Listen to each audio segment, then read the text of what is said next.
Hey y'all, it's Courtney here, and today's video is all about glutes and hamstrings. I'm a very quad dominant person. I barely have to do anything and my quads will grow. They take over a lot when I'm doing different moves. So when I went to physical therapy, I focused a lot on utilizing my glutes and my hamstrings more. So some of these moves are things that I learned in physical therapy about how to get your glutes firing more. It'll really help with your squats and your deadlifts and any compound movement. And then also strong glutes are just really important for like things like good posture, not having low back pain. So that's basically what this video is about. If you have any questions at all, just leave them in the comments. All right, we're going to start out today with a little bit of a tutorial about these glute bridges or hip ups or hip thrusts or whatever else you want to call them. So see how I'm moving my feet closer and further away from my butt? Wherever you move your feet is going to target either your glutes or your hamstrings a little bit more. So if you feel like you're getting more hamstring than glute, try and move your feet a little bit more towards you and see if that helps. But you want your feet to be about shoulder width apart. And right here is a good variation for people who've tried it and just don't feel like they're getting quite enough stimulus. The higher your leg is up in the air, so the more upright your leg is, the easier it is.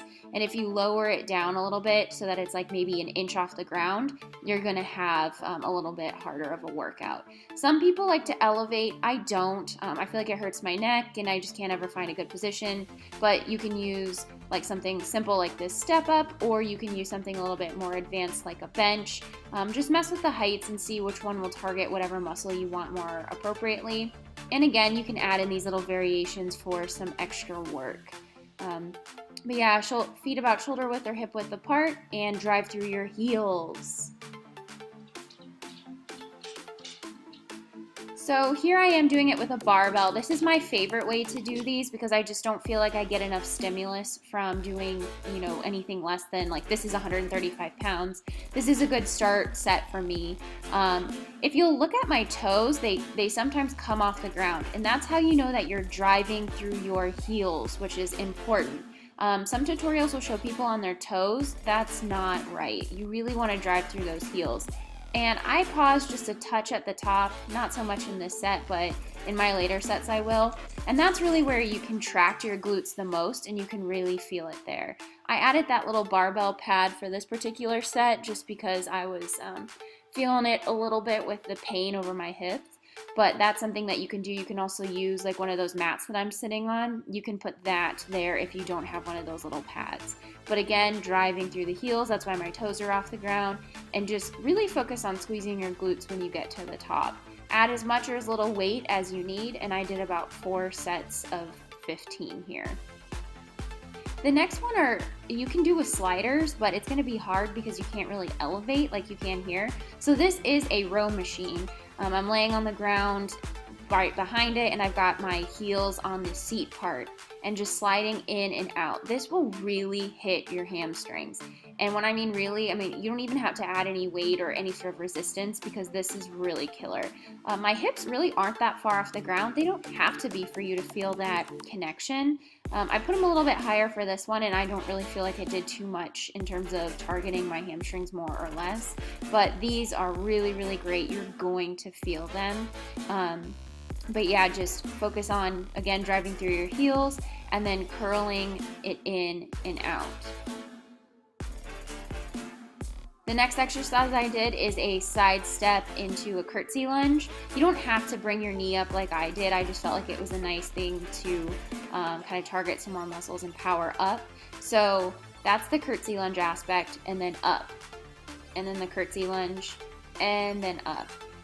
You can hold a weight if you want a little bit more challenge, or if you're someone who's not looking to do any sort of cardiovascular, because this will get your heart rate up, and you just are looking more for like the muscle aspect of it. Yeah, definitely add a weight, and you don't have to drive your knee up like I did. But moving my arms around like this, I felt like it helped my balance a lot more. I'm not the most coordinated person in the world, so this is how I do those.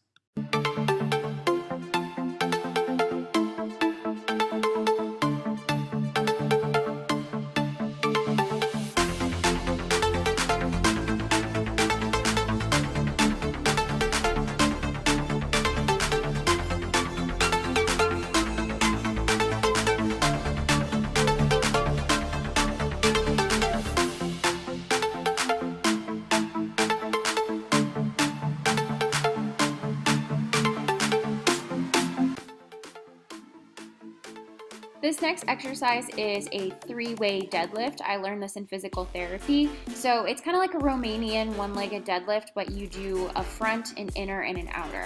Things to keep in mind are to keep your back flat. Sometimes if doing that, you really can't get your leg that high off the ground. Like I really can't at all. Otherwise I fall forward on my face. The other thing is to make sure that there's a slight bend in your knee. If you're really locking that knee out, it's going to make it harder to hinge at the hip, which is the most important part of these deadlifts. So this is really going to train you to hinge at your hip, and then it also helps with glute kind of involvement and recruitment when you're doing these movements. So it's a nice variation of that stiff-legged, one-legged deadlift that a lot of people talk about. Right there, my back went a little bit soft. It wasn't as straight, and I've noticed that I do that on one leg and for one part of the movement. And here it is from the front. You can see that's the forward, the inner, and the outer. Try not to put your foot down in between the movements. If you're gonna fall, then do. But I'm bringing my foot down so it's like barely hovering over the ground and tapping it only as I need for balance. Do as many of these until you feel the fatigue, because once you feel that, that's a good place to stop. So don't focus on reps or anything.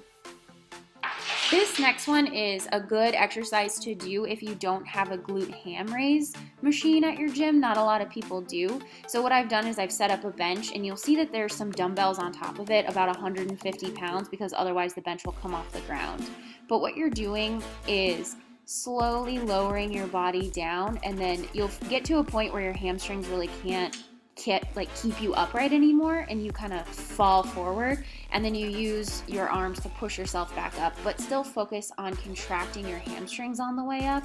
That way you're still getting some hamstring movement. And honestly, I can never do more than 5 or 8 reps of this before I have to take a break, because I feel it so much in my hamstrings. Now, if you don't have one of those benches, you can do it on the lat pull down machine. It's a lot harder. Like, I have a hard time keeping my body straight. As you can see, I've got a little bit of bend in like my hips.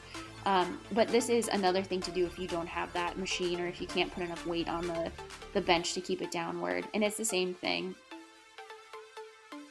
And for the last exercise, these are the kneeling squats. Some people call them sissy squats. I think that's a stupid name, so they're kneeling squats for me. But what you're doing is, I've got a little pad underneath, and you're doing the squatting motion, but you're not going all the way down. This is definitely one of those movements that if you do not focus on squeezing your glutes right there, and squeeze your glutes right there, if you're not focusing on that, you're going to be like, I don't feel anything. This is just a stupid exercise. Why not just do a full squat? Add weight and slow down and focus on squeezing your glutes at the top. Here's the view from the back. And you can see my knees are about shoulder width or hip width apart, and I just squeeze my glutes at the top. And that's when I really start to feel it, because if you're not going to squeeze, you're not going to feel it. It's just one of those exercises. And that's pretty much how I finished my lower body glute ham focus day. If you have any questions, just leave them in the comments below.